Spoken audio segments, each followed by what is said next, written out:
Tudo bem? Sejam muito bem-vindos a mais um episódio do Steelcast Oficial. Hoje com um convidado mega especial, o nosso advogado, professor Regis Linhares. Ah, não, pera aí que eu vou falar todo o nome dele. Aqui, professor Regis Linhares Vasques Tibiriçá. Depois ele vai falar um pouco sobre o sobrenome também. Regis, seja muito bem-vindo. Eu costumo cumprimentar aqui mesmo. Vamos lá. Seja muito bem-vindo ao nosso Steelcast Oficial. O Regis é um advogado especialista, acho que é assim que diz, né, Regis? Especialista também em direito imobiliário. Não por acaso, também é nosso advogado, nosso parceiro lá, ele junto com a Karina, que é nossa prima. Logo falo um pouco sobre ela. Regis, conta um pouco de ti, assim, te apresenta aí para esse público que está aí ouvindo a gente. É uma galera que ama construção, principalmente construção a seco. Tu já conhece um pouco da nossa história, então sabe que eu falo de steel frame, drywall ali. E a gente tem muitas pautas para conversar logo aqui sobre isso. Seja bem-vindo. Muito obrigado. Primeiramente, quero te parabenizar pela iniciativa, né, de esclarecer para o cidadão comum como funciona essa questão imobiliária, a transferência de propriedade, que é muito interessante. Uma empresa, uma incorporadora, não está simplesmente pensando só em vender, né, mas vender com segurança, né, ou construir com segurança, né. Então, meus parabéns pela iniciativa de informar, né, teus futuros clientes, teus futuros compradores, de como funciona essa questão imobiliária que é tão complicada e tão fácil, né, de causar problemas, né? Assim, eu sou um profeta da desgraça, que nem diz meu filho, né? O pai só vê problema. Eu já ouvi essa tua frase várias vezes. Várias vezes, né? Profeta da desgraça. Mas, infelizmente, isso bate na minha porta todo dia, né? Então, parabéns por esclarecer para o cidadão comum, né, do povo que compra, que hoje a propriedade é o maior patrimônio que nós temos, hoje todos precisamos de um teto para morar. Exato. Então, uma excelente iniciativa de esclarecer para o cidadão comum aí como é que funcionam essas questões imobiliárias. Aí. E um modo de investimento tão antigo, né? A gente sempre ouviu falar em casa, né? Compra terreno, constrói casa própria. Alguns especialistas aí em finanças até dizem que não, né? Mas como diz aquele... tem quase que um meme lá na internet, o cara que falou isso já tem várias mansões e já está alugando. Né? É. Mas tu sabe, Jefferson, que no Brasil nós temos 30 milhões de imóveis irregulares. Então, assim, o patrimônio ele é motivo de muita discórdia. Ele nos traz muito prazer, mas é motivo de muita discórdia. Né? Então, nós temos no país... A guerra familiar, inclusive. Guerra familiar, né? Herança, aquela briga patrimonial. Né? Então, assim, nós temos no país 30 milhões de imóveis irregulares. E aqui é interessante a gente fazer uma ressalva, que eu acho muito importante para as pessoas terem noção de onde nasce a propriedade, como é que surgiu a propriedade. Eu comprei um terreno na praia, mas me mostra que eu tenho um contratinho de gaveta, aquele de papel de padaria. Não, tu não comprou nada, tu tem a posse, mas tu não tem a propriedade. A propriedade se transfere lá na matrícula. E aqui é interessante fazer uma ressalva. O que é uma matrícula, o que é uma transcrição? Que as pessoas acham que tudo é a mesma coisa, e não é. Assim, quando o país foi colonizado lá em 1500, eu vou fazer um breve síntese aqui para ter uma ideia do surgimento. Não, como é perfeito, que foi. Perfeito. Então, o país foi dividido em capitanias, né? Várias capitanias, e cada capitania, a coroa portuguesa botou um fidalgo cheio do dinheiro lá, nas margens do mar ali, para facilitar o transporte, para colonizar o país, né? Então, assim, como era muito grande, o que eles fizeram? Eles doaram para outras famílias que eles adentrassem o país adentro para colonizar. Então, com essa doação se chamaram as sesmarias. Interessante, as sesmarias, com a obrigação deles cultivarem, né, fazer uma agricultura para expandir aquelas regiões. Né? E quem não cultivasse, quem não cumprisse com essa obrigação, devolvia as terras para a coroa. E aí que se denomina as terras devolutas, né? Então, assim, daí essas terras... Olha só que bacana, né? Interessante, né? Cultura, daí, né? Essas terras devolutas. E aí, o que acontece com essas terras? Aí essas terras passar para um lado e para o outro, vendeu para o João, para a Maria. Então, assim, a coroa portuguesa diz, não, só um pouquinho, isso aqui está uma bagunça. Vamos organizar isso aí. Então, em 1850, que teve a primeira lei da terra, a Lei 601 da terra, o que ele fez? Ele trouxe um tabelião da coroa portuguesa e instituiu os títulos de domínio. E o domínio naquela época não é o mesmo de... Hoje nós temos posse e propriedade, né? Então não tinha esse cara. A propriedade era da coroa e o domínio era do agricultor. E aí foi indo, né? Então foi... Um agricultor que fosse produtivo. Produtivo, senão a coroa retomava aquelas terras novamente. Então isso eles botaram num livro, que chama o livro de transcrição. Então eu escrevi. Só que aquilo começou a ficar tão grande porque ele ganhou 200 hectares, vendeu para outro por 100, e o outro vendeu para 50. Então eu não tinha mais controle daquilo. Então ficou uns livros, e até é lindo de ver. Várias famílias fazendo a mesma coisa, né? Então, 1968, né, que começou o livro de transcrição, né, até com interesse bancário, porque os bancos queriam garantias, e aí tinha que dar essas terras, então tinha que ter isso escrito num livro. Né? Então, de 1868 até 1973, com instituído a Lei de Registro Público, a 6015, foi instituída a matrícula, né? E entrou em vigor em 1976. Então, hoje, o modelo que nós temos de matrícula, olha quanto tempo ficou, eu vou dizer assim, uma bagunça organizada, mas olha a dificuldade que era para localizar uma terra. Então, foi instituída a matrícula com 3 princípios fundamentais. Da concentração, né, da unicidade, só pode um imóvel, uma matrícula, a concentração, todas as penhoras, doação, usufruto, compra e venda naquela matrícula, e aqui um dos maiores princípios, o da continuidade, ou seja, aí é onde entra o teu trabalho, o meu trabalho, né? Só pode passar aquela propriedade quem está na matrícula. Se eu comprar de uma pessoa que ela não está na matrícula, ela não tem como fazer uma escritura pública, né? Depois, mais adiante, já vou explicar como é que se faz a compra e venda. Sim. Mas assim, não tem como passar. Então, o princípio da continuidade tem que passar de mim para o João, tem que ter aquele princípio, entendeu? Da continuidade. Documentado. Não pode passar... por exemplo, se eu não estou na matrícula, né? Eu vender uma terra para um imóvel para outra pessoa, não é uma venda válida. Só período aquisitivo, vai entrar com uma uso capião, vai tentar regularizar, mas de outra forma não consegue. Né? Então é interessante fazer essa avaliação aí. Né? E aí são todos os princípios que nós temos hoje no nosso artigo 1228 do nosso Código Civil, que faculta ao proprietário, né? Usar, gozar, dispor, e o direito de reavê-la, né, quem justamente tem ou a possua, né, então que é o direito de propriedade hoje, né, tudo em cima dessa função da matrícula, e a matrícula, tudo que estiver na matrícula, ela é pública, né, erga omnes, né, então ali tu é proprietário quando está na matrícula ali, né. Interessante essa questão. Muito interessante. Né? Hoje um podcast de história, né? Steelcast também é história. E como a gente fala em construção, fala em corporação imobiliária também, que é um ramo que a gente está iniciando, né, sem falsa modéstia, a gente realmente está aprendendo muito, e o Regis é um grande consultor nosso aí, um grande especialista também em incorporações em imobiliárias, e nos dá uma assessoria completa, né? O Regis, eu tenho aqui uma cacetada de perguntas para a gente conversar. Hoje o podcast ele é um pouco menos de obra, mas muito relacionado, né?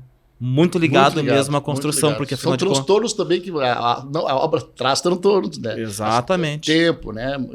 Falta de material, mas também a parte jurídica é muito importante. Né? É isso que eu ia falar. Eu acho que isso é pior. É pior tu ter uma construção iniciada de forma errada juridicamente do que os problemas cotidianos que a gente tem em obra, que ficam pequenos. Pelo que eu estou conversando contigo e pela gente conversa muito sobre isso, Regis, é quase que nada o que a gente passa em obra. Então, se atente a isso, né? A gente vai deixar também os contatos do Regis aqui, obviamente, para você poder contratá-lo também.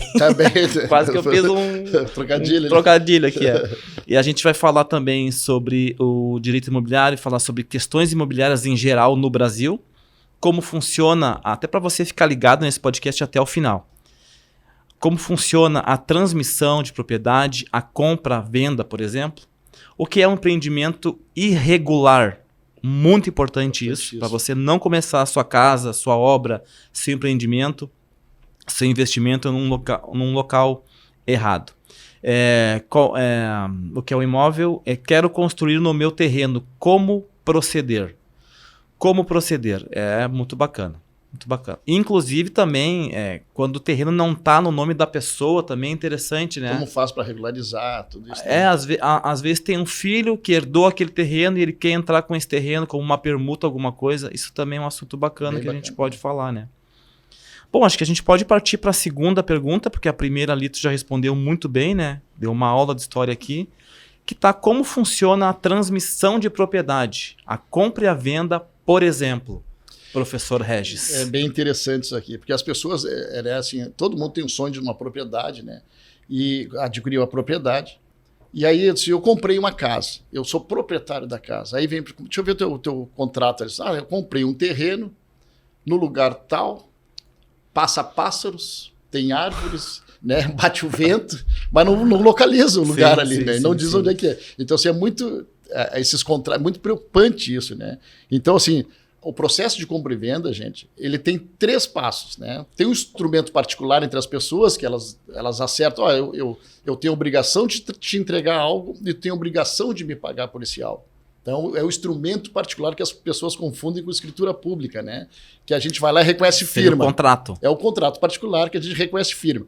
E ali o tabelião, o que ele faz? Ele vê a legitimidade das partes, né? Se o Jefferson é o Jefferson, se o Regis é o Regis.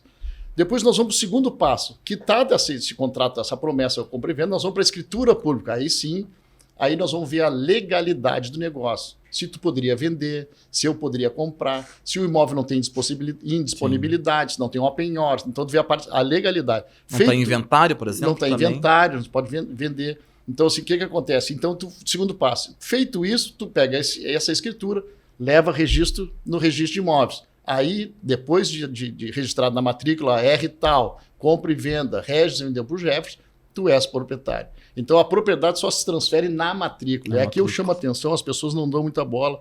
Eu tenho um contratinho para economizar um ITBI, sabe? Só que depois entra uma penhora no imóvel.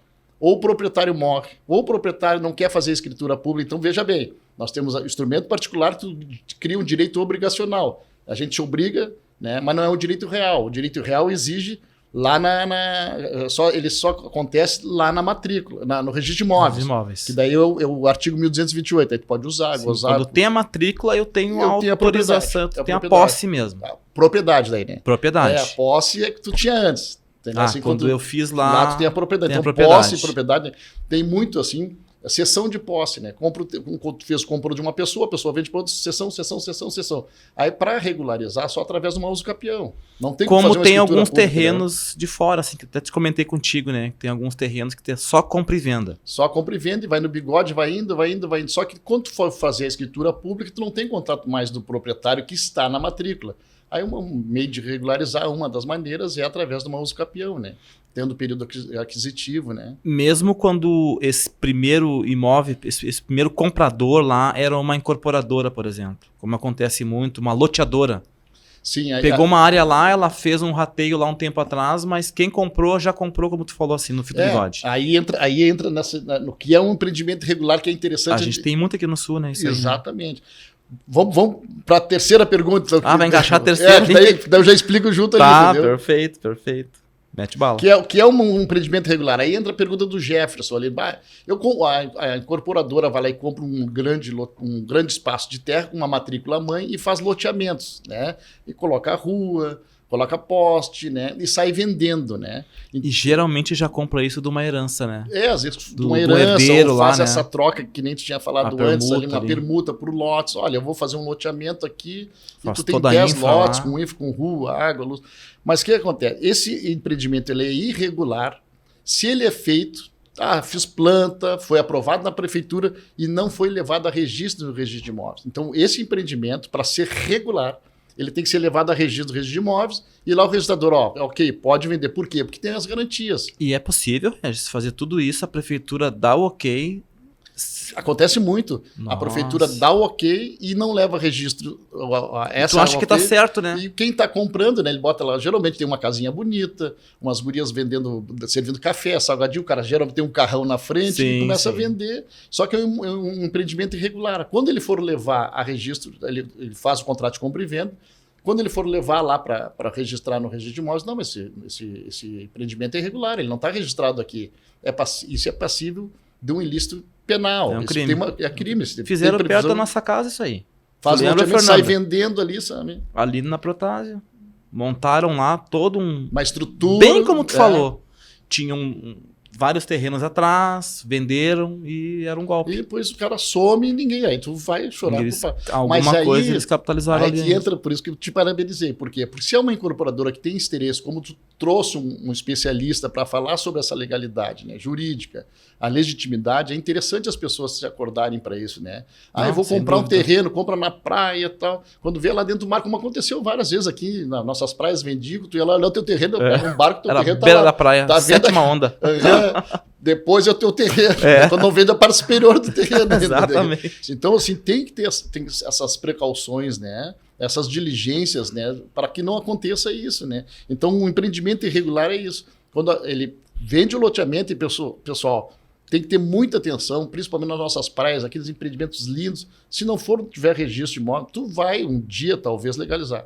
Mas tu vai gastar muito. É mais fácil tu pagar um especialista, uma diligência de um especialista. Vê para mim se eu posso comprar esse terreno. Tá comprando um imóvel de 500 mil, um terreno de 500 mil, um imóvel de 1.200.000, 1.500.000. Não vai gastar um salário mínimo 2 para um especialista fazer uma diligência total. Exatamente. Tá aqui, pode comprar com segurança. Deixa eu verificar teu contrato de compra e venda, se tem cláusulas resolutivas, ou tu quer pôr cláusulas resolutivas, né? Então é interessante para isso. Então, o pessoal, antes de comprar, tomar essas precauções, né? Ser mais diligente, né? Porque o mundo é cão, né, cara? Não, tem muita sacanagem aí. E né? pra gente que quer lidar com o dinheiro de outra pessoa é fundamental, né? Importantíssimo. Tem mais isso, né? preocupação ainda Exatamente, do né? que é feito nosso. A gente também quer investir junto com esse investidor, mas quer que seja o ganha-ganha mesmo. Por isso que a gente conta com tem esse professor Regis. Jurídico, né?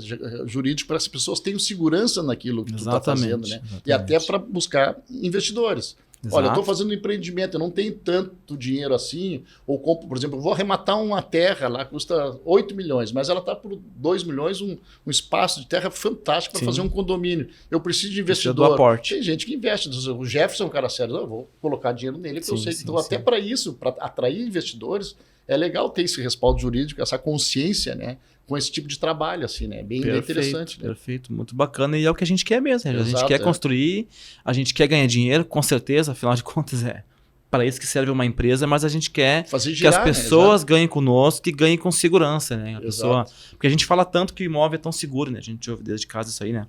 Mas eu vejo muito as pessoas falarem hoje que a facilidade de construir, né? Realmente é fácil. Eu faço isso já há 20 anos, não acho difícil isso. Mas estão vendendo muita facilidade, do tipo, você nunca tem uma experiência zero com obra, pega lá um pedreiro e constrói sozinho. É possível? É possível. Mas tem que ter um conhecimento e acho que quando você constrói com alguém que já sabe, esse investimento fica mais seguro.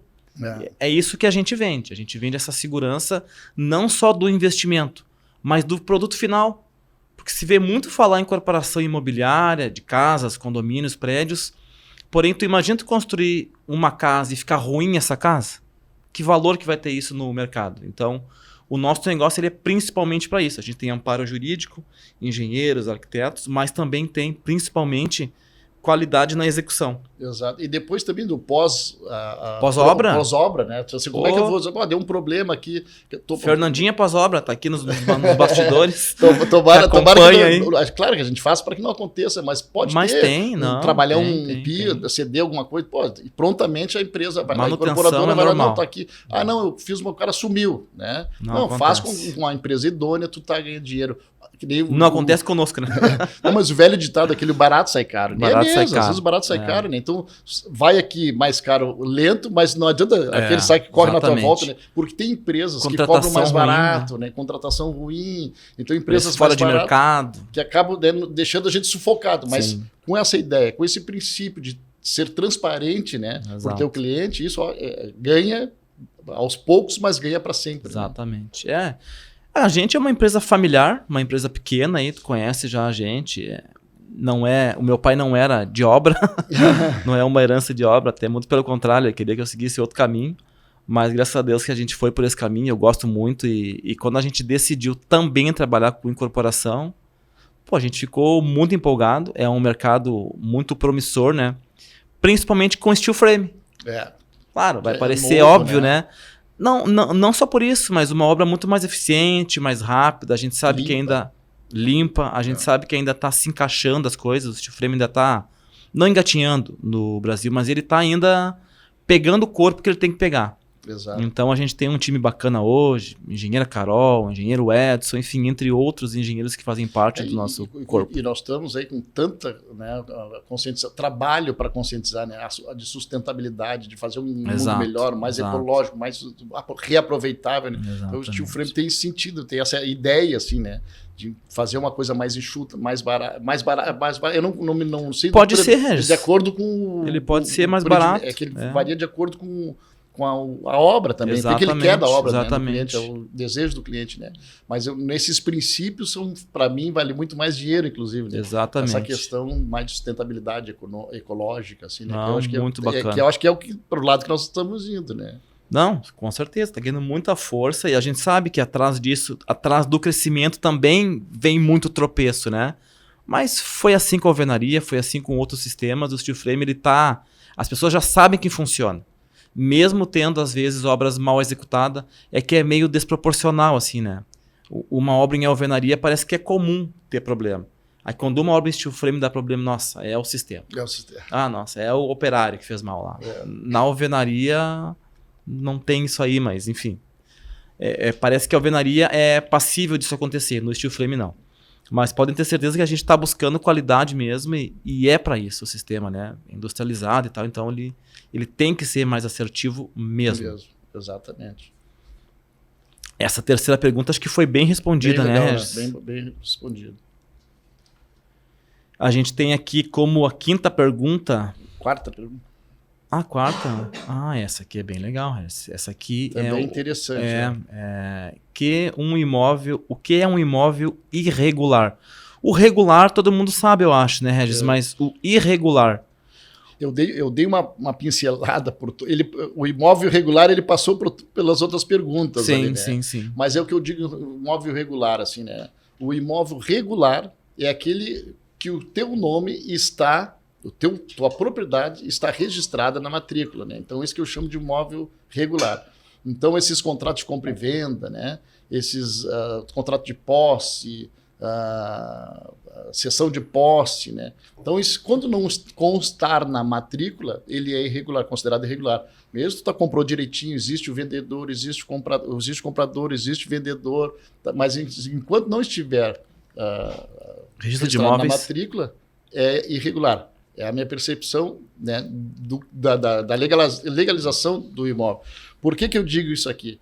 Porque isso aqui, gente, o imóvel estando no teu nome, transferido no registro de imóvel do teu nome, tem a garantia erga omnes. Então, assim, eu posso buscar meu imóvel, crio um direito real, que eu já havia falado antes, e eu posso buscar na mão de qualquer pessoa que esteja na posse injusta, né, desse imóvel. Né? Eu posso pedir uma reintegração, reivindicação, eu posso brigar pelo meu patrimônio, né, porque eu tenho legitimidade para isso. E eu criei um direito real que está lá na matrícula, o meu nome, e eu sou proprietário daquele imóvel. Mas eu comprei, por exemplo, e não registrei, entrou uma penhora. Aí depende do estado que tiver o processo dessa penhora, aí eu vou ter que entrar com embargos de execução, embargos de terceiro, então complica mais, né? Então é o que eu falei, às vezes o barato sai caro. Então tu quer economizar um ITBI, não quer registrar agora, e aí cria essas entraves que podem ocorrer na matrícula, penhoras, indisponibilidades que possam vir, né? Eu tenho um cliente, por exemplo, muitos patrimônios, muitos imóveis, faleceu. Então, assim, e com uma pessoa com bastante dinheiro. Só que ele era pão duro. Entende? Assim, não queria... Não vou gastar com o TB. Ele era escasso. Deixou um pepino para os filhos. Rico, mas escasso. Deixou um pepino para os filhos, né? Aí o filho morreu, tudo ano passado, assim, sabe? 2 anos atrás. Aí o filho morreu, eu sou advogado do neto agora. Tu tem que ver o que eu estou passando para regularizar os imóveis, porque tem imóveis que eu não sei, era com cessão de direitos hereditários, por exemplo. Sim. Os herdeiros não reconhecem mais. E outra, cessão de direitos hereditários tem que ser por escritura pública. Fizeram por instrumento particular. Então, assim, criou um monte de problema, porque ele era pão duro, ele não queria economizar num troço que agora deixou um baita pepino para os herdeiros. Então, isso que eu alerto as pessoas, entende? Se deixar tudo transparente, tudo regularizadinho, para o teu filho, para o patrimônio fluir tranquilo depois, né? Para que possa... Manda um recado direto para a câmera, assim, que a pessoa tem que realmente buscar esse... Exatamente. O que eu quero dizer? Que o barato sai caro, O barato sai caro, porque o imóvel regular, tu tem a certeza da transmissão para os herdeiros, né, para fazer uma boa venda, né? Por exemplo, tem um imóvel que é irregular, vou fazer a venda. Primeiro eu vou ter que regularizar para depois vender. Aí tu perde a venda. No ato, se tiver regularizadinho, vai lá no tabelionato, faz a escritura pública, vende, eu te dou o dinheiro, tu me dá tudo certo. Fica a chave, fica tudo certo. Facilita a vida, né? E para a próxima venda também, né? Também, os próximos assim negócios. Diante, né? E as pessoas têm a ideia errada, é isso que eu bato aqui. O contrato não é a propriedade se transfere na matrícula. Quando for registrar na matrícula a escritura pública, aí sim tu é o proprietário do imóvel, né? Perfeito. E tudo que a gente quer é isso aí. A gente quer construir, mesmo quando a gente é uma construtora também constrói para cliente final. A maioria dos clientes é cliente de condomínio, então geralmente o condomínio ele tem essa premissa de estar tudo redondinho, né? Senão tu nem inicia a obra. Exato. Mas eu achei interessante ali que tu falou sobre quais são os principais pontos, assim, até recapitulando essa parte final aqui, a gente entrar em outro assunto. O que tu acha interessante, assim, para uma pessoa hoje que ela tem um terreno, ela quer construir essa casa para vender em parceria com nós, por exemplo, ou em parceria com outro incorporador? Qual seria a premissa dela para ela, além de contratar uma empresa idônea, mas a parte mais... como é que eu vou dizer assim? Jurídica. O que a pessoa teria que ter em mãos assim para fazer parte de uma incorporação imobiliária, por exemplo? Assim, o conselho que eu daria, que eu dou, na verdade, quem quer construir, pega a matrícula, né? Claro, ele diz, eu sou proprietário. Se eu não sou, eu tenho que ver a matrícula, porque quem vai, por exemplo, se tu que é um construtor, certamente, né, pelas orientações que eu te dou, tu vai dizer, me traz a matrícula do teu imóvel. Eu não vou perder tempo ali construído, aí vem um embargo na obra, daí nós dois ficamos trancados, né? Então, assim, eu partiria da matrícula. A questão de licenciamento é fundamental. Né? Então, assim, então vou procurar um engenheiro, um arquiteto que faça o licenciamento na prefeitura, que são coisas distintas, né? Eu preciso ter a liberação da prefeitura, depois eu levo o registro de imóveis, mas eu preciso ter esses licenciamentos justamente para não ter notificação, infração, por não estar regularizado, atrasa a obra, porque isso tem os funcionários trabalhando, né? E diz, mas Pionada é brabo, lá não, me abandonaram. Sim, mas tu teve um embargo na tua obra porque tu não tinha os licenciamentos, os caras vão procurar outra obra. Os caras têm que se virar, e depois eles não vão voltar para a tua, porque eles têm que terminar outra. Então, assim, tu acaba causando problema, tu tropeça nos teus próprios pés. Então, o conselho que eu dou é o seguinte, né? Procura uma empresa idônea, que tem essa preocupação com essa parte legal, com essa parte jurídica, de se estabelecer, quando começar o alicerce, justamente fazer que nem a casa. Primeira pedra lá, né? A pedra fundamental, o que é? Vamos ver os licenciamentos ambiental, né, do município. Quem manda no solo é o município. Nós temos uma Constituição, né, que outorgou ao município dizer, olha, quem manda é tu. Por quê? Porque ele se preocupa com a sua expansão urbana, né? Não sai um loteamento com 500 lotes aqui. Sim, mas ele não tem rua. Não tem transporte coletivo, não tem uma unidade básica de saúde, não tem uma escola. Então, o município ele tem que passar para a mão dele. Se eles autorizam, não autoriza. Aí, mas então, assim, tu vai ter que fazer uma compensação para o município. Tu constrói esse condomínio, mas tu vai ter que abrir uma UPA, tu vai ter que abrir um colégio, ou vai fazer uma rótula, fazer as ruas. Né? Às vezes, quando é um condomínio menor, ou um empreendimento menor, vamos dizer assim, o município pede uma compensação. Planta 400 árvores, mas aí tem que ter um biólogo, tem, né, uma orientação para que possa executar esse empreendimento. Então tem essas compensações, né? Mas basicamente isso, é procurar uma empresa idônea que se preocupe não só em construir, né, que tem essa estrutura, e acredito que todos, que não é uma coisa fácil, é uma coisa complexa, né? Então, assim, mas eu vou falar da Montec, sim. Tá? A Montec é uma empresa que se preocupa com essa parte legal, com essa parte jurídica, e dali ela começa a desenhar todo o seu projeto de construção, né? Então seria isso, né? A parte fundamental, né? Não brinca, porque hoje a gente não pode rasgar dinheiro, né? Então começa, já que tem, mas eu tenho pouco dinheiro, eu quero. Não adianta. Então gasta com a legalização, com as licenças, né? Depois iniciar. E depois inicia direitinho, né? Mas é interessante a parte legal, está muito tranquila para não te trazer um problema depois. Como diz meu filho, pai é o profeta da desgraça, depois eu vou bater lá no meu escritório. Porque eu tenho trabalho, bastante trabalho, né? Mas assim, Verdade. eu gosto dessa orientação, assim, né? Então, mais uma vez te parabenizo por isso, né? Que é uma preocupação bem legal, assim, esclarecer o pessoal que compra, né? O mercado em geral, para que na hora de comprar escolha uma empresa idônea, né? Aí como é que eu faço isso?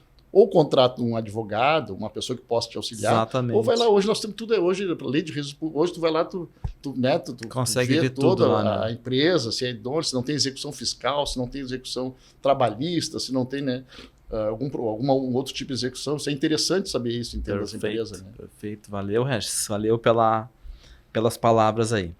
E uma hora tu vai investir com a gente, né? Só ficar ganhando dinheiro, tem que vir investir também aqui, né? Não, com certeza eu tenho que fazer esse investimento. Grandes advogados ainda investindo conosco aí, então, ó, Regis, vem.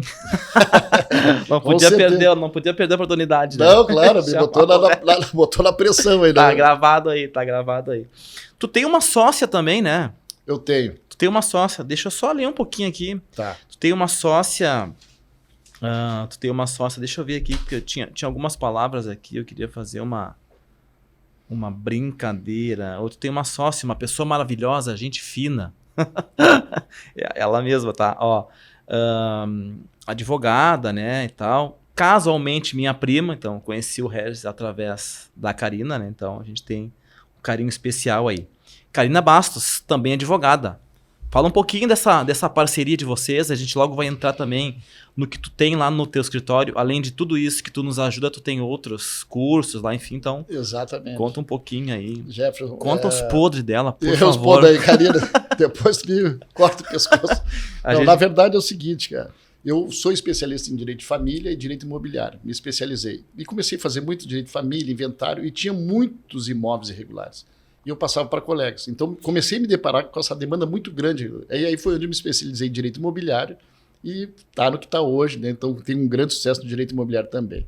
Mas quando eu comecei, é interessante, Jefferson, assim, porque a Karina foi uma das grandes incentivadoras e hoje minha sócia, né? Eu tinha uma indústria, né? E eu trabalhava muito, assim, de segunda a segunda, não tinha férias nunca, história, né? E aí eu segui os passos do meu pai. Meu pai é professor também, sabe? Mas ele fez primeira faculdade de educação física, eu fiz educação física. Ele fez academia de polícia militar, hoje ele é oficial reformado da Brigada Militar. Que legal, Regis. Eu estive na academia de polícia militar e desisti pro desespero do meu pai, que ele queria passar a espada para um filho, queria né? passar a espada, e eu desisti, não quis, né? Aí montei uma indústria na época, com 23 anos de idade.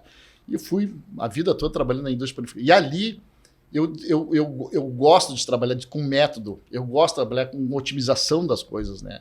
E ali eu aprendi a otimizar a produção, né? Bom, eu comecei a fazer faculdade de Direito, que meu pai é formado em Direito também, né? E meu pai se formou em Direito em 1988, 26 de julho de 1988, com 50 anos de idade. Eu me formei em 2016... 26 de julho de 2016, com 50 anos de idade. O mesmo dia, com a mesma idade, só um ano diferente. Né? O pai em 88 e eu em 2016. E aí, no curso do percorrer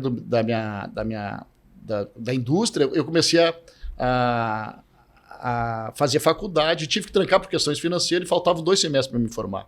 Aí, em 2015, eu voltei, fui aprovado, fiz um TCC mais horrível do mundo, assim, né, para passar. E eu não sabia, não me lembrava mais nada, termos jurídicos. Assim, eu fiquei 8 anos longe da faculdade. Assim, eu brinco com a Karina que eu escrevi o AGIS, quando eu cheguei lá era com slider, com ar-condicionado, na época era ventilado. Pá, eu disse, puta, que horror. Né?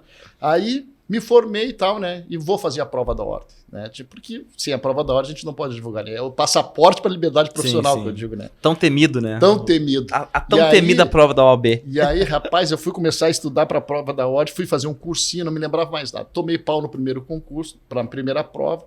Só que o que acontece? Como esse meu lado de otimizar as coisas, né? Eu no cursinho era tudo longe da realidade, né? Eu preciso de um chão de fábrica, alguém que me faça...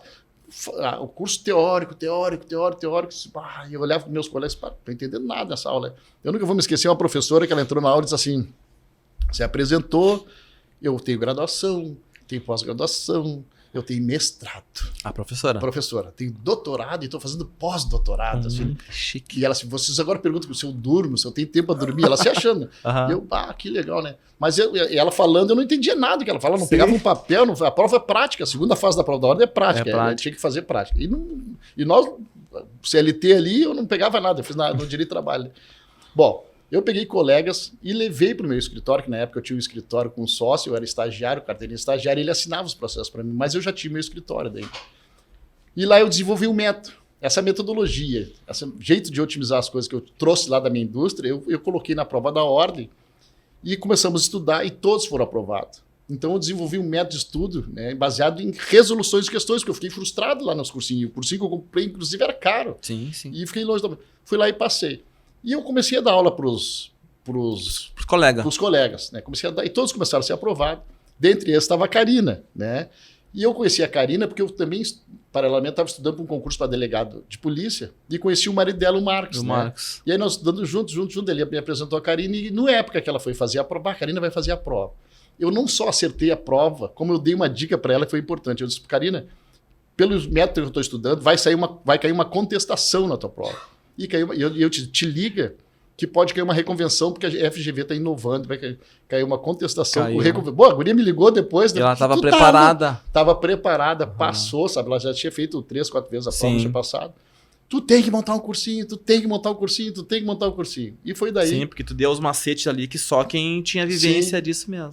E aí nós, com o incentivo da Karina, esse ano nós montamos o curso Professor Regis de Ibiriçá, que é o preparatório para a segunda fase da OAB.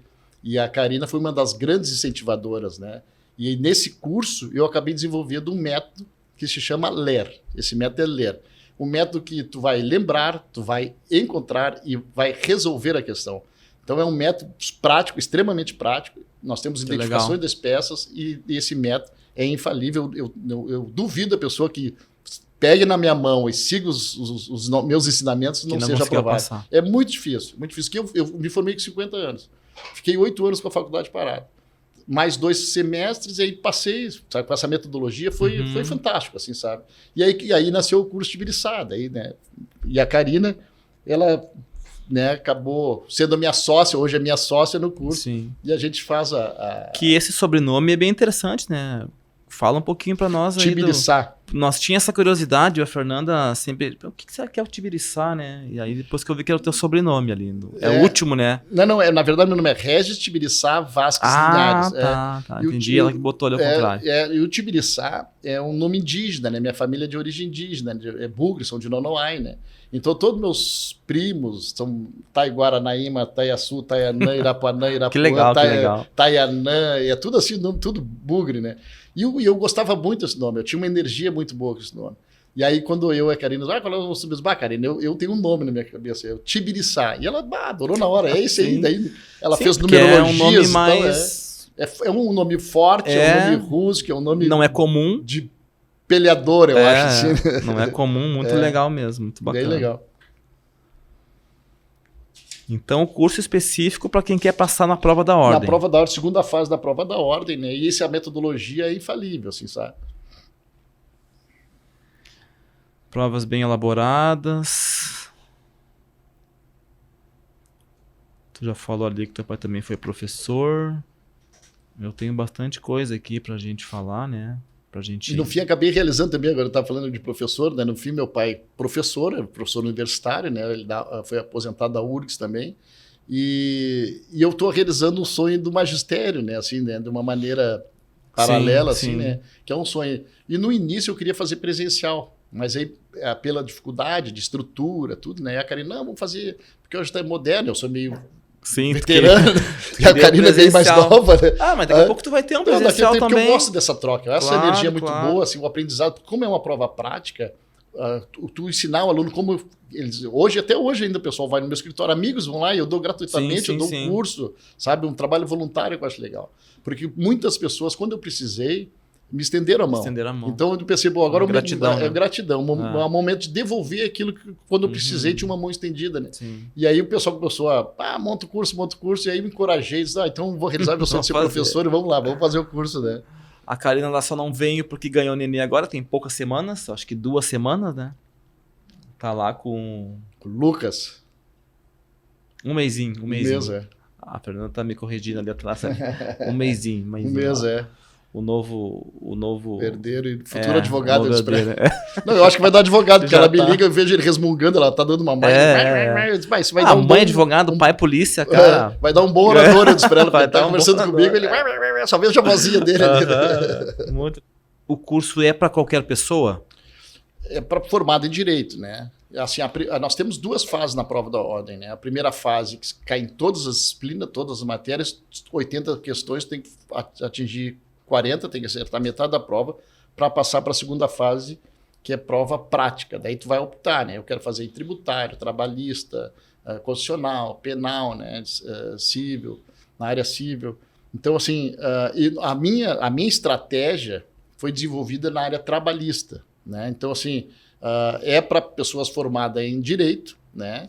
Para a segunda fase, com opção em trabalho, na área trabalhista, né? Esse método que eu desenvolvi, o método dele, ele se encaixa muito bem na área trabalhista.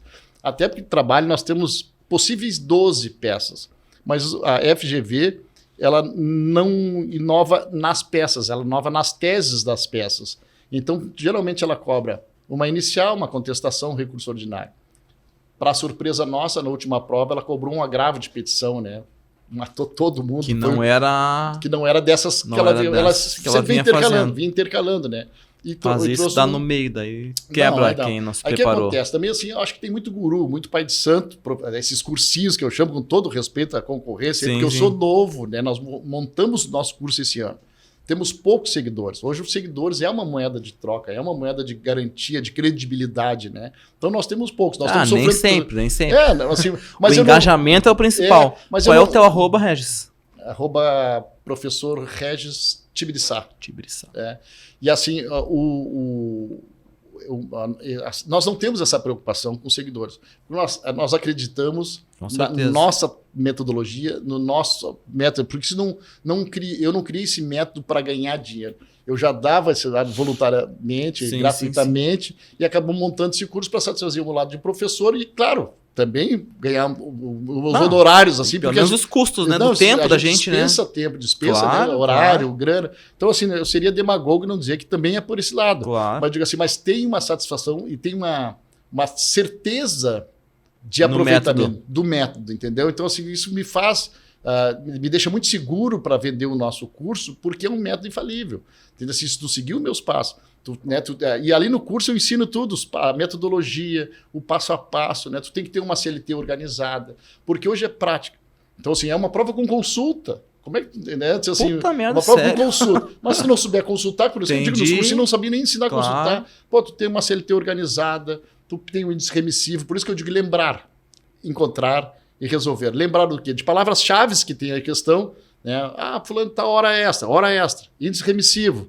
Então eu vou encontrar para achar o que tu estudou para resolver a questão e vai lá e resolve a questão. Então nós praticamos, fazemos combinações de artigos, súmulas, OJs, que na hora da prova tu está tranquilo, tu vai abrir a tua CLT e vai mas isso aqui me remete a tal coisa. Aí tu vai acabar resolvendo as questões. E essa metodologia nós desenvolvemos muito em cima das questões, porque todas as questões das provas, a prova se divide em 2, a peça vale 5 pontos e 4 questões vale 5 pontos. Então são questões que elas passam pelo direito material. Então elas passam pela parte teórica do direito do trabalho. Então tu estudando aquilo ali, tu vai resolver a peça, tu vai identificar as teses das peças, entendeu? Então vem a peça, fulano de tal, trabalhou numa empresa tal, até o tal horário, falou em hora extra, mas tu já fez questões de hora extra, então tu vai saber onde procurar, vai ser mais fácil debater aquela tese da peça, entendeu? É interessante. Perfeito. Porque na faculdade, eu saí da minha faculdade e não fiz uma peça. Não fiz uma peça que eu digo um processo, vamos dizer assim, para os leigos, né?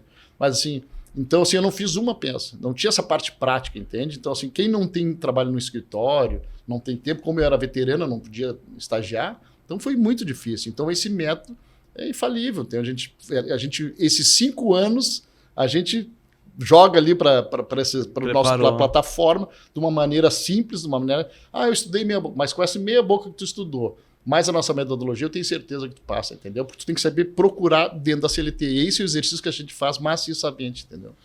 Agora uma pergunta de curioso, até um pouco fora do nosso script, mas o cara ele tem que estar formado já para fazer o treinamento? Ele não pode se preparar antes? Pode, ele pode, do 8º semestre de antes já pode fazer a prova, né? Eu acho interessante, se é uma prova difícil, como é tão temida, né? A famosa prova da OAB, eu acho que o cara poderia, ou a menina, claro, se preparar antes já para isso. Ele pode... fazer esse curso antes contigo, assim? Pode. No 8º semestre em diante, tu pode prestar a prova já, né? E depois, quando tu te formar, tu vai lá e faz a tua requisição da carteirinha, lá quando for se tornar bacharel, tu vai lá na OAB, faz a prova e passar e antes, depois, quando tu te formar, tu vai lá e retira a tua carteirinha, né? Tem os documentos que tem que preencher lá. Mas aí é o seguinte, e a nossa faculdade, ela não se preocupa com isso, entendeu? Poderia ter nos últimos semestres um preparatório para a prova da ordem. Então, imagina a minha faculdade, tão importante, a minha faculdade, vou falar da PUC, onde eu me formei. Imagina se o PUC chegar e dizer, olha, vou preparar os alunos para a prova da ordem no semestre. Podia ser de graça o semestre, entendeu? Para ser opcional. Por quê? Porque eu tenho certeza que você voltaria para a instituição como uma instituição que aprova quase todos os alunos. De aprovação, índice de aprovação dos alunos que se formaram. Fica essa dica aí top, né? Seu PUC, presta atenção. Seu PUC é bom. Eu organizo um semestre de preparação para a prova da ordem, entendeu? Imagina esse gabarito para a instituição. Todos os alunos que se formam aqui passam na prova da ordem. E nós temos um índice de reprovação altíssimo. Nós temos 80% dos alunos que prestam prova. Os candidatos que prestam para a prova, 80% se reprovam. É um absurdo. 20% aprova. Mas por que também, né, Jefferson? Que nem eu digo, né? Se tu faz a mesma receita, tu tira o mesmo bolo, né? Então, se tu estuda da mesma maneira, com esses cursinhos, com aulas extensas, aulas teóricas, né?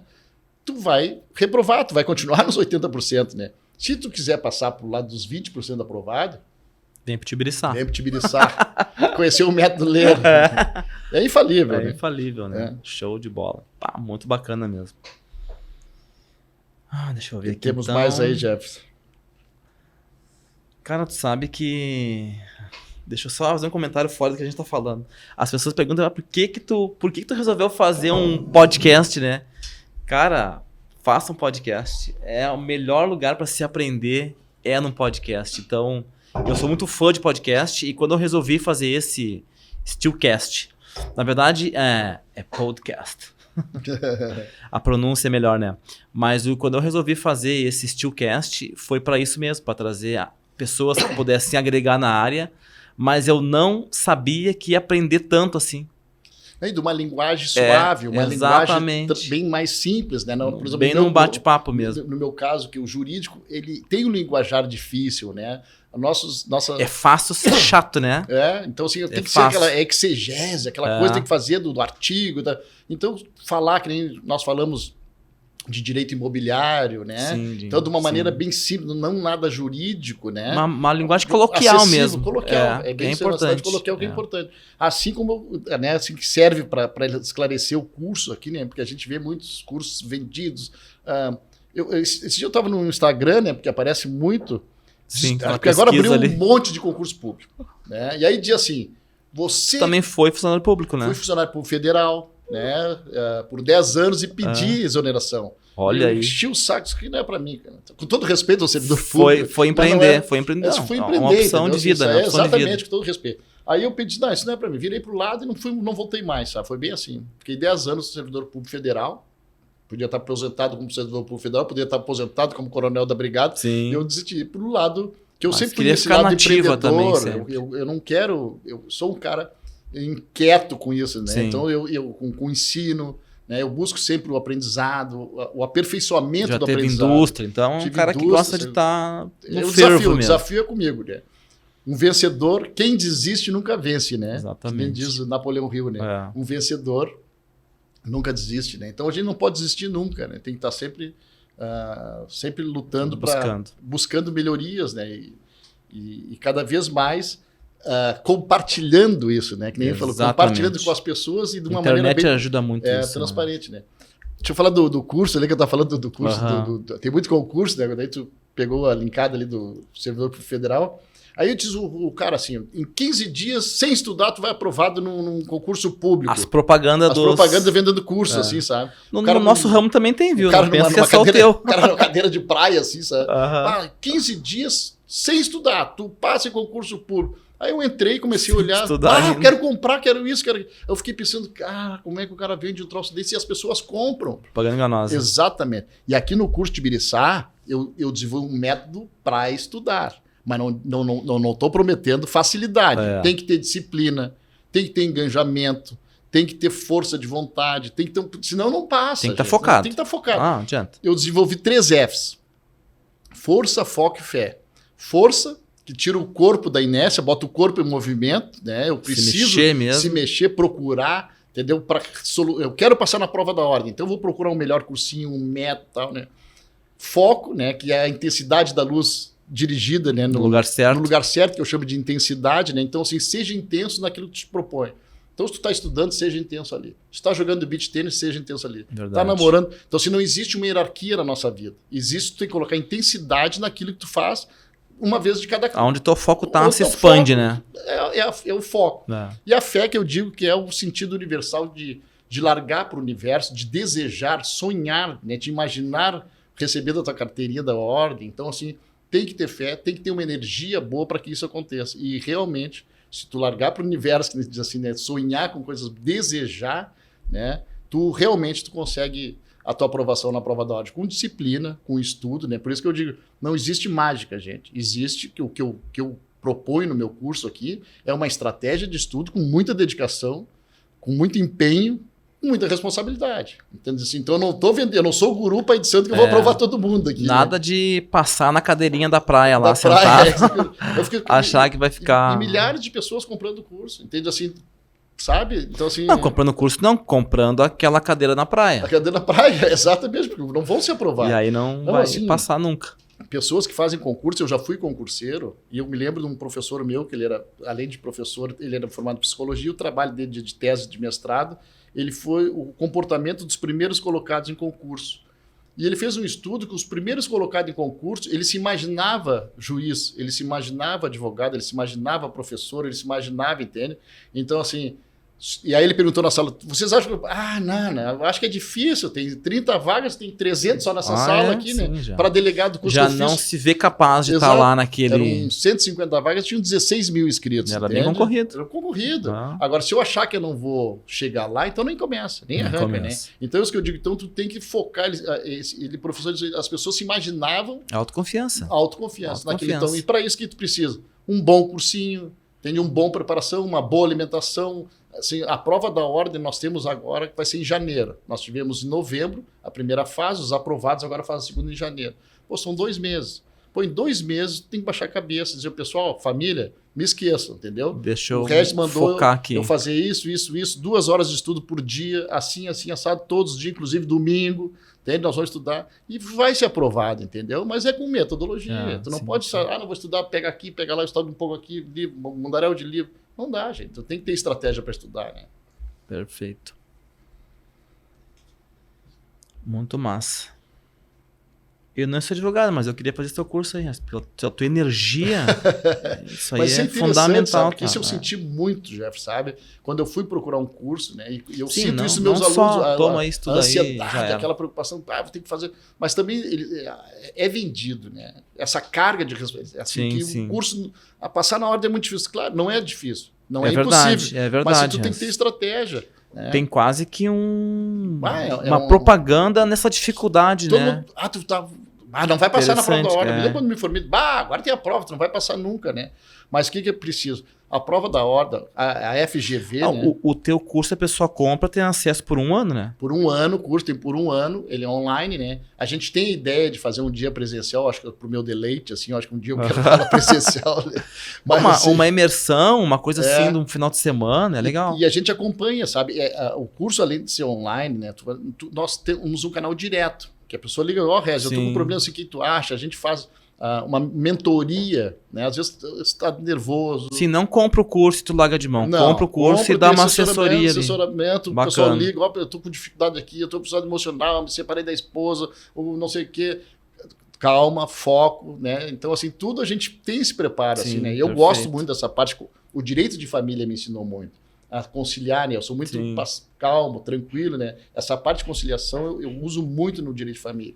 E eu trouxe isso para o direito de trabalho. Então, e essa para o parte teu curso também, obviamente. Curso, exatamente, nessa parte mais calma, mais tranquila. Vamos raciocinar, vamos pensar, não sai agindo, né? Então, assim, calma, sai vamos pensar. Moda louco, sai que não pensa em nada. Então, a gente tem esse canal também, para quando tiver uma dificuldade, não só a parte material, mas também a parte pessoal, a gente não, vai por aqui. A gente tem essa mentoria também, sabe? A gente faz essa mentoria com os alunos, né? E o acesso é durante um ano também, né? Professor Regis, é verdade que a prova da AB é uma das mais difíceis? Era essa a pergunta? Era essa. De novo, porque... Tá. Professor Regis, é verdade que a prova da ordem é uma das mais difíceis? Eu diria, Jefferson, que não é uma das mais difíceis. Eu acho que é uma das melhores elaboradas, né? Eu acho que a banca FGV, ela quer ser uma banca melhor do país, se não for já a melhor do país. Que ela presta não só, ela não prepara só a prova da OAB, como ela faz vários concursos, né? Então nós temos uma briga muito grande no país em relação às bancas, né? As bancas querem se tornar as mais difíceis, mais, né, bem elaboradas, né? Eu acho que a FGV faz uma prova muito bem elaborada, que ela te cobra o mínimo, né? Que nem eu falei antes ali, nós temos 3 peças, contestação, recurso ordinário e uma inicial. Se tu não sabe fazer uma inicial, tu não pode advogar, entende? Então ela te cobra, ela é muito bem elaborada e te cobra isso, né? Então, assim, eu acho que ela é a melhor banca do país, né? Então, assim, tem sido uma banca que tem sido assim, destemida, né? Porque temida, né? Destemida. Tem sido temida justamente por ter essa pecha de ser a banca mais difícil. Mas e pela taxa de 80% de reprovados. Né? Então, assim, mas o que acontece? As pessoas estão estudando errado. Só que a prova da OAB, tu não concorre com ninguém. Tu concorre contigo mesmo.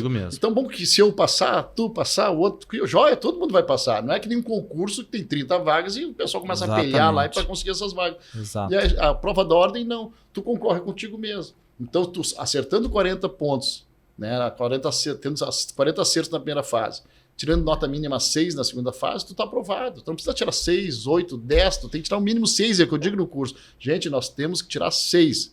Não precisa tirar 10, não é isso. Tu tem que ser aprovado, entendeu? Então, assim, é uma banca que ela exige, mas ao mesmo tempo tu concorre contigo mesmo. Né? Então, tem essa peça que tem um índice de reprovação muito alto e acaba sendo, né, taxada como uma banca difícil. Né? Mas eu acho que é uma banca que elabora muito bem a prova. Inclusive, é uma banca que nem foi a penúltima prova, que estava entre embargos. Era contestação e embargo de terceiro, ficou essa dúvida. Então, houve discussões, recursos e tal, não anularam a prova e manteve ali, era contestação e manteve ali a posição, ela se manteve posicionada naquele sentido, não houve a anulação da prova, né? Então, assim, tem uma briga, porque eles elaboram muito bem a prova, porque esse respaldo jurídico eles têm muito forte, né? Então, é interessante isso também, né? E é difícil para quem não tem o curso de Ibiriçá, né? E fica mais difícil ainda. Mais difícil ainda. Porque, claro, que eu falo aqui da receita do bolo, né? Os nossos cursinhos hoje são cursos teóricos, né? Eu falei da professora essa aí que tem doutorado, mestrado. Para te ter uma ideia, teres uma ideia... Que ela não estava focada, né? Não, ela tinha que focar nos alunos. Nos alunos, né? Exatamente. Não nela. A minha prova da ordem, quando eu reprovei a primeira vez, virou um case no cursinho que eu fiz. Eu não vou citar o nome do cursinho, até porque nem tem mais cursinho prático lá, porque, né, não aprovava ninguém. Aí, assim, e um cursinho caro, bem renomado aqui, o GTF tem faculdade lá de Direito também, mas, assim, a minha prova virou case lá por quê? Porque eu fiz toda a minha prova, eu acertei a prova, e na hora de transcrever a prova do rascunho para a prova, eu transcrevi errado. Putz. E eu nunca tinha lidado com um gabarito, né? Hoje está lá minha prova, um boca aberta aqui, ela diz, um boca aberta fez uma prova aqui e passou errado. Porque eu não tinha... porque os primeiros 10 minutos da prova, tu fica folhando para tudo, lá tu não enxerga nada. Nervoso. Tô nervoso, entendeu? Tem 5 horas para fazer, e é pequeno o curso, o tempo, né? É pouco tempo. É curto. E aí, lá em cima tinha questão 1, para responder questão 2, questão 4. Eu fiz Fiz a peça e já saí respondendo questão 1, e não prestei atenção que tinha ali Aí entrei com recurso para Brasília, tudo, tomei pau. Mas entrei com recurso porque eu tinha feito a prova e tal. Tinha uma jurisprudência de um juiz lá do Paraná e eu peguei e fiz com recurso para Brasília para tentar. E não, que manda o edital, foi boca aberta, azar o teu, né? Mas assim, tu vê, eu nunca tinha manuseado uma prova. Da ordem, né? Para ver o cursinho que eu fiz não me deu. Hoje virou case, eles dão uma prova para cada um, vão lá e tal, sabe? Então isso, para ver que longe do chão de fábrica, longe da realidade, né?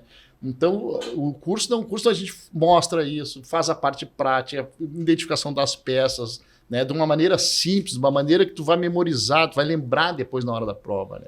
Então, tu tem essa vivência real, né? Tu precisou passar por isso. Por isso. Tu te formou mais tarde, tinha outras faculdades, então a tua visão era mais de cima, né, Regis? Exato. Tu olhava mais de cima as coisas, né? Isso... Não, é como se tivesse me jogado assim, ó, te vira com um canivete no meio do Monte Leão lá, né, cara? E foi eu fiquei com 8 semestres, 8 anos parado da faculdade, voltei no segundo semestre. A melhor parte do podcast. Voltei, faltavam 2 semestres para eu me formar. E aquele linguagem foi muito difícil para mim. Então, isso que eu bato muito para os alunos, né? Que diz, pessoal, se eu conseguir passar, tu vai conseguir passar. Então, eu acabei desenvolvendo essa metodologia que é infalível, entendeu? Eu não tinha... e hoje, uma coisa, no direito, uma coisa está linkada à outra, entendeu? Tu vai pesquisando o que é... Que nem nós falamos direito imobiliário, posse, domínio, né? Então, no direito trabalhista, mesmo são coisas que uma... Tá ligado a outra, se tu não sabe uma, tu vai marchar na outra, entendeu? Tu vai adiante teu raciocínio, a tua busca, né? A solução, da resolução do teu problema. Então eu não tinha esse start, sabe? E muito difícil. Tu vê, eu consegui, acabei desenvolvendo essa estratégia que, sabe, clareou meus horizontes, assim, né? E aí todo esse pessoal, esses colegas que eu ajudei... Então com um índice alto de aprovação. De aprovação. Com essa metodologia. Todos com a metodologia passam. Treinamento de ficam seguros, sabe? Não tem mais... chega no final do curso, lá perto da prova, né? E eu digo, pessoal, agora começa a fazer uma leitura das peças, né? Tem que memorizar as peças. Aí eu começo... Calma, agora o que tu tinha já aprendeu, né? Fazendo as questões, porque tudo aquelas questões que ele vai fazendo, ele vai anotando na CLT dele.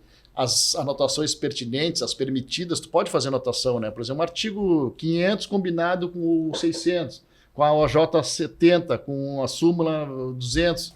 Tu não sabe aquilo, mas na hora da prova, quando chegar uma questão, tu for no artigo, vai, que súmula é essa aqui? Tá aqui, ó. Motoqueiro tem direito à periculosidade de acordo com a súmula tal. Então, ela vai te remeter a resposta. Mas vai lembrar também. Vai lembrar. Então, fazendo essa parte prática dos exercícios, e nós vamos anotando na nossa CLT, ela vai, depois na hora da prova, facilitar a tua vida. E eu digo mais, a gente garante, assim, a prova, ela vale 5 pontos na peça e 5 pontos nas questões. Nós temos 4 questões com 2 perguntas. Ela se transforma em 8 questões, na verdade, né? Então, vale 5. Ali tu tem que pontuar nas questões, fazer o maior número de pontuação nas questões. Fazer um 4, 4,5, se puder gabaritar 5, ou de 13,5 para cima. Depois tu precisa completar na peça. Aí tu acertou a peça, o preenchimento da peça, cabeçalho, algumas coisas, já que você arranca 1,5 ponto. Então, se tu consegue 4 e pouco nas questões, tu quase já conseguiu ter o 6 que tu precisa para ser aprovado. Aí fez mais 2, 3, defendeu o tese da peça, tá aprovado com segurança ali, entende? Sim, tu cria uma estratégia quase que infalível. Exatamente. Quase que infalível. Exatamente, é bem isso aí. Que bacana, ele ter noção do que ele tá, sabe? Não adianta sair estudando sem estratégia. Então eu canalizo ele para essa estratégia, para pegar maior pontuação nas resoluções de questões e depois buscar a diferença na peça lá, né? Para complementar a nota 6 que ele precisa para pegar a carteira. Eu tirei 9, tirei 10, tirei 7, não interessa. Eu acho que na segunda vez eu fiquei com 8 só para alimentar o ego. Fiquei com 8 e pouco, acho. Podia até recorrer, não me deram, mas o que eu vou recorrer? Eu já passei. Eu tava top a nota, né? Daí eu olhei para trás, né? Sim, Peguei sim. E me mandei, né? Então é isso aí, entendeu? É ter essa estratégia para conseguir o teu 6, aí tu pega o teu passaporte para a liberdade profissional e advogar pro resto da vida. Olha aí. E tem o prazer que tem, que nem eu tenho muito prazer em advogar, né? Pode ter certeza que dá para perceber isso do jeito que tu fala. Legal, né? Não, o jeito que tu fala, a gente vê que tu é apaixonado mesmo. Por isso o sucesso de né? vocês lá. Por isso que eu acho que isso também vem, né? Sem dúvida, sem dúvida. Isso é energia, né? É energia. Energia. É um patrimônio que a gente tem, porque eu acho que temos vários colegas, né? E todo mundo fala do advogado, né? Cara, eu não... Essas brincadeiras nem chegam perto de mim, sabe? Eu tenho adoração, assim, pelos meus clientes e vice-versa, entendeu? Assim, claro. Também tem essa adoração, porque a gente se entrega, né? A advocacia a gente diz assim, nós não temos não entregamos um resultado, né? Uma obrigação de resultado. Nós entregamos de meio, né? Nós somos intermediário entre a justiça e o teu problema, né? E aí nós vamos tentar conciliar, né? Então, assim, se tu faz isso com muita seriedade, então, assim, porque quando procuro no teu escritório, ninguém chega no teu escritório, Regis, eu quero dividir dinheiro. Só chega problema. Como é que eu faço? Tá aqui meu CPF, bota meu Pix aí. Verdade. Então, só chega problema. Então, assim, tu tem que ter um pouco de psicologia, tu tem que ter um pouco de ombro, entendeu? Sem dúvida. Pegar, entender o que está se passando com aquela pessoa. É bem humano mesmo. Bem humano. E depois, aí a advocacia vem e o sucesso vem a reboque nem dos outros. Sim, né? com certeza, sem dúvida. Eu tenho 8 anos de formado, né? Então, sou recém-formado para o mercado, né? 8 anos o nosso curso o nosso curso é muita teoria, estudei muito, a gente estuda muito, né? E o curso de Biriçá, o planejamento já é antes da pandemia. Foi com a Karina, aquela coisa. Sim, e aí agora esse ano não passa. Tem que né? soltar. E aí saiu o time de Sá, né? Então, um curso que está tendo sucesso, né? E assim, o que causa estranheza é porque é um curso novo. Mas tudo começa, né? Tudo tem um início. Então, esses grandes nada nasce grande. Né? Nada nasce grande. O Rocha, o Thiago Tesma, né? Claro. O Vini aí de Viamão, aí, conhecido nosso, grande amigo nosso aí também. Hoje são um cara que manda... São referências. Assim, referências nessa parte de direito, de internet, né? desse tráfico de influência na internet. São referência. Mas começaram do zero. Começaram, exatamente. Ali do zero e foram indo, né? A gente nem é muito fã de internet, mas é que os negócios estão ali, não adianta. Eu, assim como tu, fui incentivado também, em casa, no trabalho. Cara, tem que botar a cara lá, tu sabe executar, tu tem bastante dica, compartilhar. E comecei a compartilhar pelo Instagram e realmente... ajuda muita gente. Acho que o mais bacana é quando tu tem ali os depoimentos, né, das pessoas falando, olha, me ajudou essa dica lá e tal. Então, isso é muito legal. Bem legal. E também, né, Jefferson, assim, a pandemia fez com que a gente lidasse melhor com isso, né? Eu sou o cara mais velho do tempo da antiga, da sala de aula mesmo. Da sala de aula. Do GIS, né? Mas assim, só que o meu público hoje, né, tem um pessoal veterano que estão se formando e se identificam muito conosco. Claro. Eles vêm para o nosso lado também já pelo meu próprio estereótipo mesmo, veterano, se for pela minha história, né? Sim. Também tem essas mesmas dificuldades, já tem família, tem filho, não é fácil estudar, né? Tem mas eu também tenho, a grande maioria, é um pessoal novo que está acostumado à internet, ao celular o dia todo, então eles não, né? Eu tenho conhecidos que eu falo uma palavra, ele vai lá conferir a palavra, se está certo mesmo, sabe? Realmente. O troço foi fundado. Foi fundado tal data, sabe? Então, assim, mas já é a mania, já é um hábito. Um hábito, né? Um cacuete né? Da internet, assim, né? Então, esse povo que está vindo agora tem que ser, né? A gente tem que se adequar, né? Tem que fazer isso aí. Sem dúvida. Procurar a internet e colocar nossos conhecimentos para quem se identifique, quem interessa, né? Compra a ideia da gente, né? Vem te biriçar. Isso aí. Mas, Jefferson, eu também correu o paredão aí a notícia, que nem dos outros, né? Que tu também tem o teu lado de professor, né? Que tu agora também tem um curso, né? Me conta um pouco desse teu curso, como é que é. Agora sim. Regis, a gente trabalha há muitos anos com construção. E toda hora, pessoas pedindo um treinamento pelo Instagram, principalmente, e os amigos também. E a gente continuava ensinando ali. Porém, a gente viu a necessidade de fazer um curso realmente presencial. Quando comecei a trabalhar com esse tipo de construção steel frame, tinha-se muita cultura do montador. O que é o montador, assim, Regis? Tu ia chamar um cara, por exemplo, para montar um móvel na tua casa. É uma montagem bem específica, né? Se o cara ia montar o móvel, ele não estava preocupado com a tomada, certo? Ele não estava preocupado com o teu piso, só com o móvel. Quando eu entrei para a construção, especificamente para o steel frame, eu percebi que eu não podia ser um montador, como era intitulado comumente, assim, montador. E quando eu resolvi realmente trabalhar com steel frame, que é um sistema construtivo, eu me inspirei muito no americano. O americano, ele é um construtor, né? E aí ele realmente executa toda a obra ali. Ele pega lá um construtor, um contractor, como eles chamam, que é a pessoa que pega a tua casa para construir e faz toda a obra. E aí essa pessoa pega e vai colocando os outros especialistas para cada área. Mas a gestão, a organização, contratação, cronograma de cada fase da obra fica com o construtor. Eu queria ser esse cara. Eu queria ser exatamente um construtor. Eu queria toda essa responsabilidade. Era muito mais fácil para nós ter ficado só com steel frame, por exemplo. Muito mais prático. Mais fácil, inclusive mais rentável. Porém, quando eu comecei a ver aqui no Brasil, tinha muita ponta solta. O Regis contratava a casa dele para fazer o steel frame. Aí ele precisava contratar uma empresa para fornecer o material. Ele contratava uma empresa para executar. Elétrica. Ele contratava tudo separado e às vezes ele contratava ainda um engenheiro ou um arquiteto, tudo separado que nem desconheciam. Funcionava? Não. Aí eu comecei a iniciar o meu trabalho fazendo reformas de casas mal executadas. Não tinha steel frame aqui no Brasil. E aí, cara, nossa, eu me apaixonei cada vez mais pelo steel frame. Eu fazia drywall e steel frame. Muito mais drywall porque não tinha um volume de casas. A gente está falando aí de 15 anos atrás. Hoje se fala em steel frame, quase todo mundo conhece. Mas há 10, 15 anos atrás era quase que uma mosca branca. Ninguém conhecia o sistema. Exatamente. A galera conhecia muito drywall ainda e ainda estava engatinhando.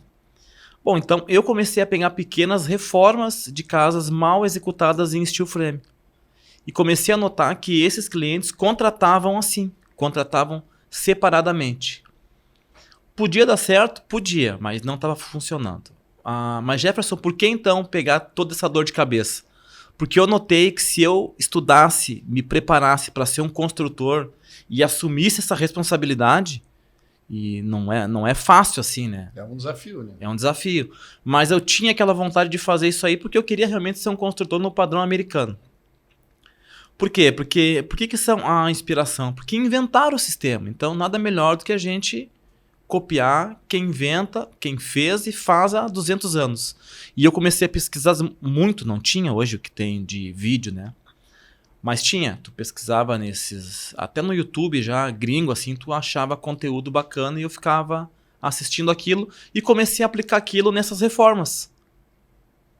E foi funcionando, que eu comecei a resolver as famosas patologias em light steel frame.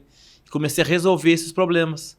E digo, puxa, tem um mercado bacana. Unir as pontas, começou a unir as pontas. Comecei a unir as pontas e comecei a aprender como não fazer. Logo depois, a gente começou a pegar pequenas obras já em steel frame, com o passar dos anos, né? Mas a coisa ficou mais efetiva mesmo em 2008, 2010. Comecei a pegar casas. A primeira casa sempre é mais difícil, porque a pessoa precisa ter confiança. É um sistema novo. Pouca gente sabia. Nem engenheiros e arquitetos sabiam direito. Então, precisava pegar agentes com a mente aberta, que conhecessem já o sistema lá fora e quisessem a casa deles aqui no Brasil. Foi o que aconteceu e é o que acontece até hoje. Hoje a gente tem uma grande parte de pessoas, principalmente que viajam, ficam em alguma casa mesmo em wood frame lá fora e se encantam com aquilo, com a velocidade, com a facilidade, com o desempenho térmico e acústico e querem uma casa aqui. Bom, aí a gente começou a pegar pequenas obras e eu já entrei no formato assim. Eu mesmo com pouca experiência, eu contratava lá o Regis, que era um empreiteiro da parte civil, eu chamava o João, que fazia elétrica, eu pegava o Pedro, fazia hidráulica, eu já tinha contato com o engenheiro do cliente, às vezes, e o arquiteto, e eu disse, não, eu vou orçar para fazer toda a casa, porque eu realmente achava que tinha que ser um construtor. Foi a melhor decisão que eu tomei naquele momento. Eu tive muito problema, com certeza, né? Mas foi uma forma que eu consegui errar menos, assim. Eu já tinha aquela experiência de pegar as obras mal executadas e consertá-las, e eu trouxe isso para essas primeiras obras. Deu muito certo, e eu notei que o cliente se interessava muito por isso. Quando eu falava que eu executava toda a obra, eu disse, que legal, cara, é isso aí que eu quero. E eu comecei a insistir nisso. Hoje, em 2013, a gente vê que a maioria das empresas são assim, mas a gente foi meio que pioneiros nisso, quando iniciou o trabalho dessa forma assim. Hoje, graças a Deus, já está muito mais difundido. A gente não tem dificuldade para se pegar uma obra em steel frame. As pessoas já conhecem o produto. Então, tem mais aceitação daí. Muito mais aceitação. As pessoas querem um desempenho melhor, querem mais tecnologia, mesmo na construção, querem pessoas mais qualificadas. O tempo de construção também, né, Jeff? 50% mais rápido. Quando tudo bem gerenciado, né? Por isso que a gente tem todo esse processo, desde lá da parte jurídica lá, para a obra não parar, até a parte de execução efetivamente, né? E com o passar do tempo, a gente foi notando que tinha muitos treinamentos, mas treinamentos muito rasos. Tu mesmo é testemunha disso. A gente via que... longe da realidade. Longe da realidade. Do pé de fábrica, do né? pé de fábrica, longe do canteiro de obra mesmo. Então, quando decidi, junto com alguns sócios que eu vou te falar agora, a gente montou um curso bem diferenciado mesmo, voltado para construtor. O nome do curso é Steel Frame 360, porque é justamente o que a gente quer mirar toda a obra, por isso 360, a gente quer olhar a obra de uma forma geral, de cima, de dentro, de perto, de longe, e qualificar o construtor esse para fazer a gestão dessa obra toda. Então, nesse nosso time de sócios tem a engenheira Carol, que é de Florianópolis, que é mais de 23 anos com gestão de obra e controle, expert. Nós temos o Ed e o Henrique, que são também construtores em drywall e também um pouco de steel frame já lá em Americana, em São Paulo. São os mascarados aí mais famosos do Brasil, eu mexo com eles, depois tu vai saber mais sobre isso. E, cara, essa equipe se complementa, assim, né? Acho que quando a gente tem sócio, tem que se complementar, né? A gente sabe que alguém tem que ir agregando e aí dar um produto bacana ali. E compartilhar o conhecimento é muito exatamente, importante, né? Exatamente. Então, montamos junto, a gente já está há alguns meses já fazendo esse treinamento, agora ele já foi efetivado, já tem a primeira turma, já em vendas a segunda turma, né? Ele é um curso presencial de 5 dias, ele é uma imersão, né?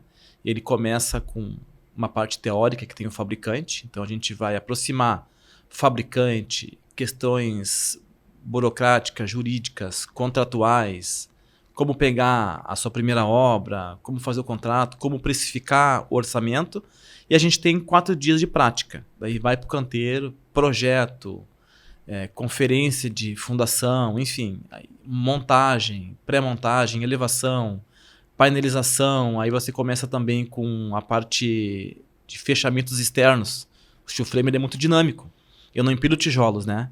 Tu sabe? Sim. São placas, então vai ensinar as vedações, telhado, enfim. Tudo que um construtor realmente precisa saber. O cara ele pode não querer fazer toda a obra em si, mas ele tem que ter o domínio sobre aquele processo.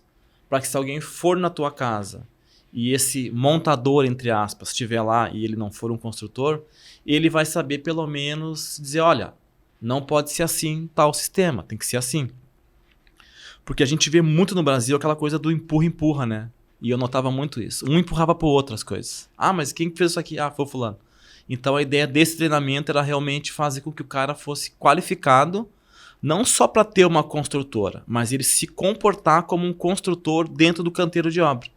Desde vestimenta, uso de EPIs, qualificação técnica, um entendimento ali de elétrica, hidráulica, fundação, de uma forma geral. Ter o domínio de todo o processo. De todo o processo. Todo o processo. Então, para nós funcionou muito bem esse formato de pegar a construção como um todo e o cliente ficar realmente tratando com uma pessoa só. Isso eu noto que é muito mais agradável. Produtivo também, né? Muito mais agradável, mais fácil assim e muito mais dinâmico. Então, a gente tem o controle total da obra. E mesmo, Regis, mesmo que a gente não tenha o controle, que não está no nosso escopo, também fica no nosso guarda-chuva ali igual. Os pagamentos de um terceirizado que não está no nosso escopo, mas ele passa pela nossa medição. Porque a gente sabe que quem controla ali os pagamentos acaba controlando realmente a obra. Então a gente já teve situações de entender que tu contratou um serviço em paralelo que não passou pelo nosso controle. E aí essa pessoa acabou fazendo de uma forma errada, porque ela não era, sei lá, subordinada ali a nós. Aí a gente mudou isso aí também, então, mesmo que o cliente contrate um serviço em paralelo, tem que passar por nós. Até pela questão, aí eu acho que quem deve ter te ajudado é o teu advogado, né? Sem dúvida. A subsidiariedade, a solidariedade jurídica, né? A responsabilidade por um não pagamento, por um trabalho mal feito de alguém que foi terceirizado dentro do teu controle da tua obra. Exatamente. Né? Também passa, é interessante ter esse controle justamente por causa dessa responsabilidade civil, trabalhista, que pode ocorrer depois também. Exatamente. Né? A gente sabe que corre esse risco, né? Então, esse é o nosso treinamento. Ele é um treinamento realmente para construtores, chama Steel Frame 360, porque realmente ele vai envolver todo o contexto da obra. A gente acha que para construir com steel frame, tu tem que realmente estar envolvido com a obra toda. Mesmo que uma construtora contrate um montador, que é bem comum, a gente faz isso, mas a pessoa que está à frente da obra, que pegou a obra com o cliente, tem que ser um construtor. Porque senão, como o steel frame ele é muito dinâmico, os processos são muito rápidos. Não é lento que nem a alvenaria. Faz uma coisinha, tijolinho por tijolinho, reboco, não. Ele levantou a estrutura e a placa, uma semana depois a obra é muito evoluída. Então também, sem um controle efetivo, assim, sem um controle mais técnico, cara, é muito fácil ter muito erro rápido. E às vezes esse erro fica fechado dentro da parede. Então por isso que a gente gosta de ter esse controle geral assim, da obra e esse é o nosso treinamento. É bem interessante passar esse conhecimento também, né? Muito bem, exatamente, legal. Exatamente. E aí foi presencial, a gente vai ter também cursos online, só que esses cursos online eles vão ser cursos rápidos ali. Que inclusive qualquer tipo de pessoa vai poder comprar. São cursos mais específicos, assim, né? Impermeabilização, como fixar um quadro, porque são dúvidas frequentes de casas em steel frame, né? Como que eu fixo um cano, enfim, coisas do dia a dia, a gente vai fazer cursos gravados online, assim, para poder... Que é interessante, porque isso aí vai desencadear depois uma mão de obra que tem que ser especializada, porque uma coisa é tu pegar uma furadeira e pegar um concreto, ou quebrar um concreto. Exato. E depois tu pode estar afetando uma estrutura, né? Então tu tem que ter essas instruções, permanentemente essas informações, que as pessoas vão lá e vão usar. Esse é o procedimento. Pendura uma placa lá que cai tudo lá. Exatamente. Cara, é uma obra resistente também. Sim, sim, assim, né? Eu sou leigo, mas assim, eu entendo que tem que conhecer o sistema. A intenção, né, de informar constantemente a evolução dos produtos usados, do material usado, para quem vai depois o pós-abra, depois tu entrega a chave, né? Exatamente. O cara pega essa marreta e quebra tudo. Exatamente isso aí. Mas isso aqui é diferente, eu achei que era concreto. Exatamente, né? Isso aí. E é muito comum isso, clientes, a gente faz muito manutenções em obras. E o cliente diz, cara, Jefferson, eu não consigo ninguém. Quando eu falo que a minha casa é em steel frame, o cara não quer vir. Então você que é de manutenção, você que é de outra área, olhe para o steel frame, o mercado precisa de outros profissionais capacitados nisso aí. Um hidráulico, elétrico, enfim, toda essa galera que trabalha. Essa nova tendência, né? Não, sem dúvida. Já tem um volume grande, o mercado cada vez crescendo mais. Coisa boa. Legal. Bom, então quem caiu de paraquedas aqui nesse Steelcast oficial, o nosso podcast de construção a seco, hoje muito especial, com um advogado, professor, especialista também em direito imobiliário.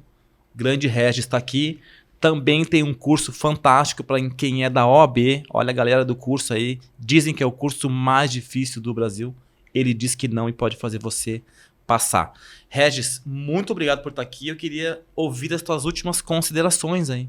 Antes do meu agradecimento, Jefferson, eu quero dizer para o pessoal que queiram conhecer mais profundamente o método, a metodologia LER, que é lembrar, encontrar e resolver questões no direito do trabalho, na área de direito do trabalho. Para a segunda fase da OAB, vai lá na nossa página ou segue meu perfil, tem várias dicas lá. Nossa página tem todos os esclarecimentos dessa nova metodologia que está revolucionando, está transformando a maneira de como os alunos, como os bacharéis estão estudando e se preparando para a prova da OAB e, consequentemente, conseguindo realizar o seu sonho de conquistar a tão desejada, o passaporte para a liberdade profissional, que é a carteirinha da OAB.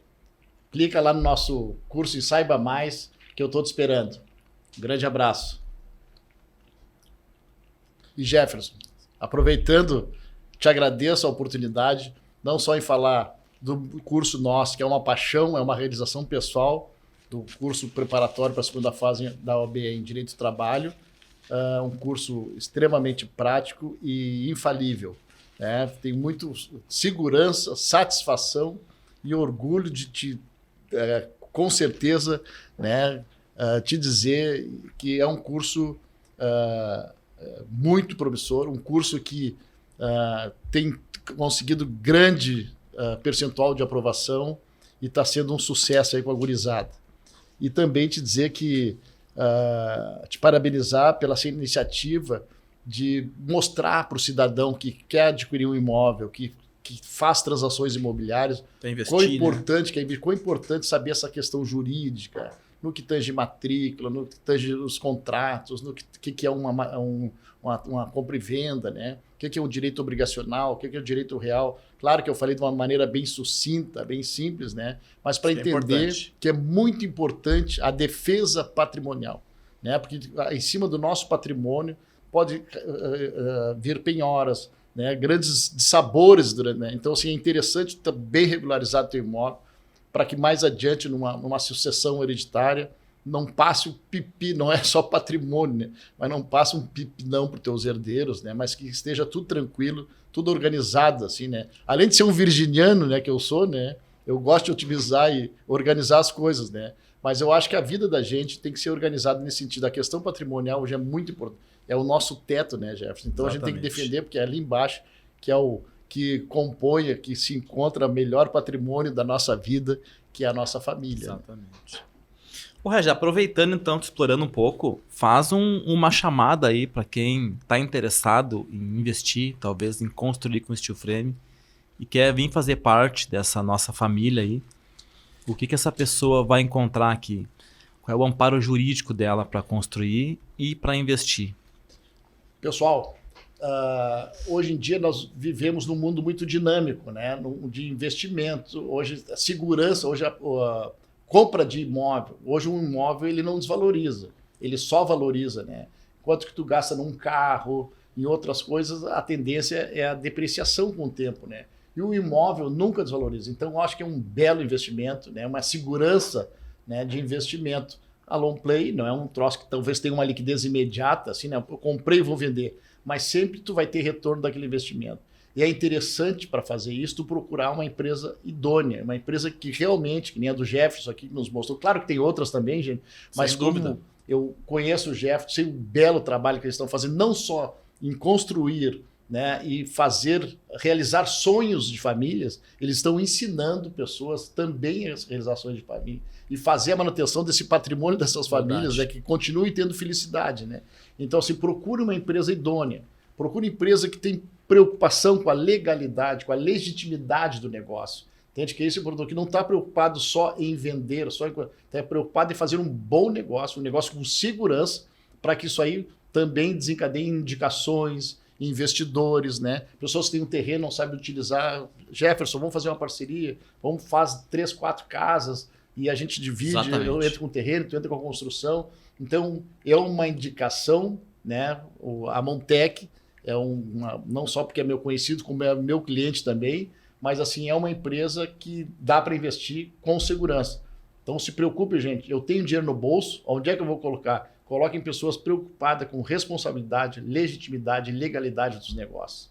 Então, eu indico o meu grande amigo Jefferson aí. Muito obrigado, Regis. Show de bola. Acho que eu vou encerrar, então, agradecendo o nosso patrocinador principal, que é a Aprumado, que apareceu várias vezes aqui, né?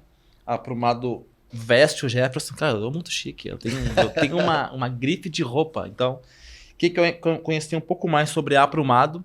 A Aprumado desenvolve roupas para a construção civil também. E, Regis, você como advogado sabe muito bem como é importante estar bem vestido. Bem alinhado. E a Aprumado e a gente aqui também acredita que na construção também. Você tem que estar bem apresentado, sim. Nada daquilo de botar pior roupa para ir para dentro do canteiro. Isso te desvaloriza. O Regis vai concordar comigo.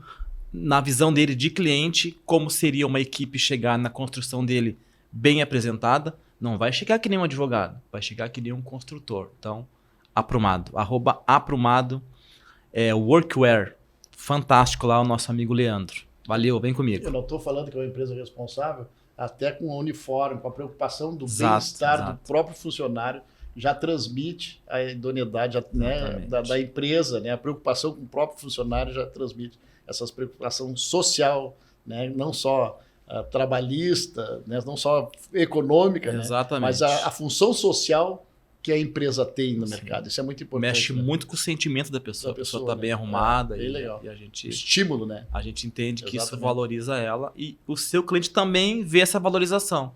Então, com certeza vale a pena.